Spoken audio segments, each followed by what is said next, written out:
Vamos então aí ao nosso questionário da lição 6, a verdadeira fé não faz acepção de pessoas. Responda conforme a revista da CPAD do terceiro trimestre de 2014 para jovens e adultos. Tema aí, fé e obras, ensinos de Tiago para uma vida cristã autêntica. Complete os espaços vazios e marque com V as respostas verdadeiras e com F as falsas. Esse questionário se encontra em nosso site e outros sites também, a partir de quinta-feira à noite. Aqui nos vídeos nós trazemos apenas as respostas verdadeiras e as frases já completadas. Lá no site você encontra aí as frases para serem completadas e as perguntas tendo as respostas verdadeiras e falsas. Vamos então à primeira aí para completar dentro do texto áureo. Todavia, se cumprires conforme a Escritura, a lei real, amarás a teu próximo como a ti mesmo, bem fazeis. Mas se fazeis acepção de pessoas, cometeis pecado, e sois redarguidos pela lei como transgressores. Tiago 2, 8 e 9. Dentro da verdade prática, agora a segunda pergunta para completar. Não podemos fazer acepção de pessoas, pois o Senhor não fez conosco. Parte 1. A fé não pode fazer acepção de pessoas. Tiago 2, 1 e 4. Pergunta número 3. Por que a fé deve ser imparcial? O primeiro conselho de Tiago para a igreja é o de não termos uma fé que faz acepção de pessoas. É possível fazer favoritismo social onde as pessoas dizem-se geradas pela palavra da verdade? As Escrituras mostram que sim. Aconteceu na igreja de Corinto, quando da celebração da ceia do Senhor, 1 Coríntios 11. Hoje, não são poucos os relatos de pessoas discriminadas devido à sua condição social na igreja. Recebemos uma nova natureza em Cristo, como está em Colossenses 3, pois ele derrubou o muro que fazia separação entre os homens, Efésios 2, tornando possível a igualdade entre eles. Em Jesus não há grego nem judeu, circuncisão nem incircuncisão, bárbaro, cita, servo ou livre, mas Cristo é tudo em todos, Colossenses 3. É inaceitável e inadmissível que exista tal comportamento discriminatório e preconceituoso entre nós. Pergunta número 4. Como o amor de Deus tem se manifesto na igreja local e muitas vezes não é? Havia na congregação do tempo de Tiago a acepção de pessoas. Segundo as condições econômicas, um homem com anel de ouro no dedo, com trajes preciosos, era convidado a sentar-se em lugar de honra, enquanto o pobre com sórdido traje era recebido com indiferença, ficando em pé abaixo do púlpito. Tudo isso acontecia num culto solene a Deus.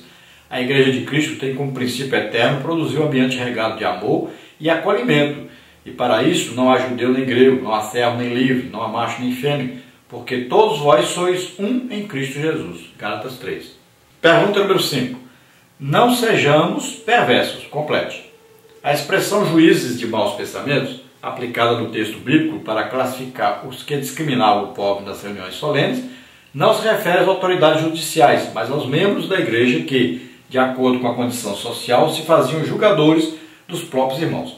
O símbolo da justiça é uma mulher de olhos vendados, tendo no braço esquerdo a balança e no braço direito a espada. Tal imagem simboliza a imparcialidade da justiça em relação a quem está sendo julgado.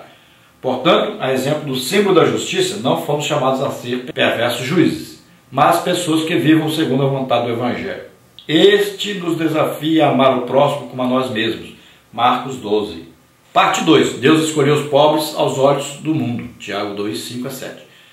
Pergunta número 6. Qual a soberana escolha de Deus? É bem verdade que muitas pessoas ricas têm sido alcançadas pelo Evangelho. Ouçamos com clareza o que a Bíblia diz acerca dos pobres. Deus é soberano em suas escolhas, e de acordo com a sua soberana vontade, ele escolheu os pobres deste mundo. De maneira retórica, Tiago afirma: porventura não escolheu Deus aos pobres deste mundo para serem ricos na fé e herdeiros do reino que prometeu aos que o amam? É possível que as igrejas das quais Tiago dirigiu a epístola talvez tivessem se esquecido de que é pecado fazer acepção de pessoas. Ainda hoje não podemos negligenciar esse ensino.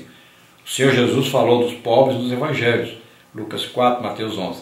E mais tarde no Sermão da Montanha repetiu: bem-aventurados vós os pobres, porque vosso é o reino de Deus, Lucas 6.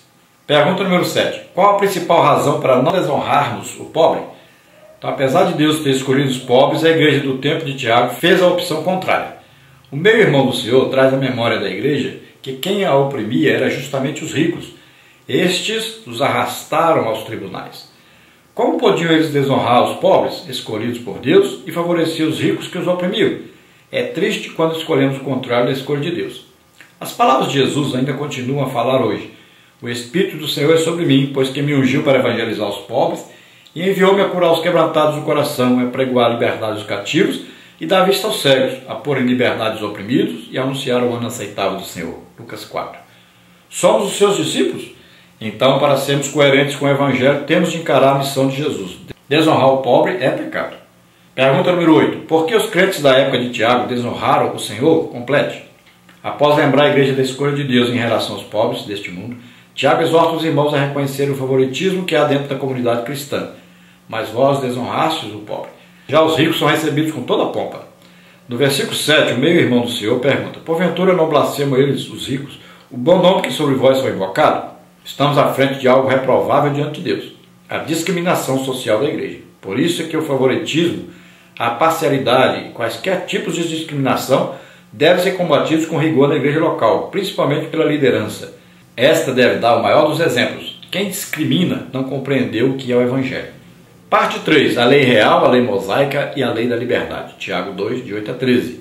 Pergunta número 9. Qual a lei real sobre a acepção? A lei real é essa: amarás o teu próximo como a ti mesmo. Esta é a conclamação de Tiago, que os crentes obedeçam a verdadeira lei. O termo real, no versículo 8, refere-se àquilo que é o mais importante da lei, a sua própria essência. Portanto, quem faz acepção de pessoas está quebrando a essência da lei. O amor ao próximo é o coração de toda a lei. A ninguém devais coisa alguma, a não ser o amor com que vos ameis uns aos outros, porque quem ama aos outros cumpriu a lei. O amor não faz mal ao próximo, de sorte que o cumprimento da lei é o amor. Romanos 13. Só o amor é capaz de impedir quaisquer tipos de discriminação. Quem ama não precisa da lei. Gálatas 5. Pergunta número 10. Qual o valor do cumprimento de toda a lei mosaica? Na época em que a epístola de Tiago foi escrita, os judeus faziam distinção entre as leis religiosas mais importantes e as menos importantes, segundo os critérios estabelecidos por eles mesmos.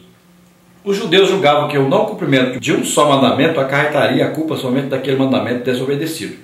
A Bíblia afirma: porque aquele que disse não cometerás adultério, também disse não matarás. Está asseverando então o aspecto coletivo da lei. Quem desobedece um único preceito quebra ao mesmo tempo toda a lei. Embora os crentes da igreja não adulterassem, faziam acepção de pessoas. Eles não atendiam à necessidade dos órfãos e das viúvas e por isso tornaram-se transgressores de toda a lei. No Sermão da Montanha, Nosso Senhor ensinou sobre a necessidade de se cumprir toda a lei. Mateus 5, 17 a 19, confere com Gálatas 5, 23, Tiago 2, 10. Pergunta número 11. Como é a lei da liberdade? A lei da liberdade é o Evangelho. Por ele o homem torna-se livre, liberto do pecado, dos preconceitos e da maneira mundana de pensar. Romanos 6. Quem é verdadeiramente discípulo de Jesus desfruta abundantemente de tal liberdade. João 8 e Gálatas 5. Tiago orienta: tal liberdade deve vir acompanhada da coerência, assim falar e assim proceder. Versículo 12. O crente pode falar, pode ensinar e até escrever sobre o pecado e fazer acepção de pessoas.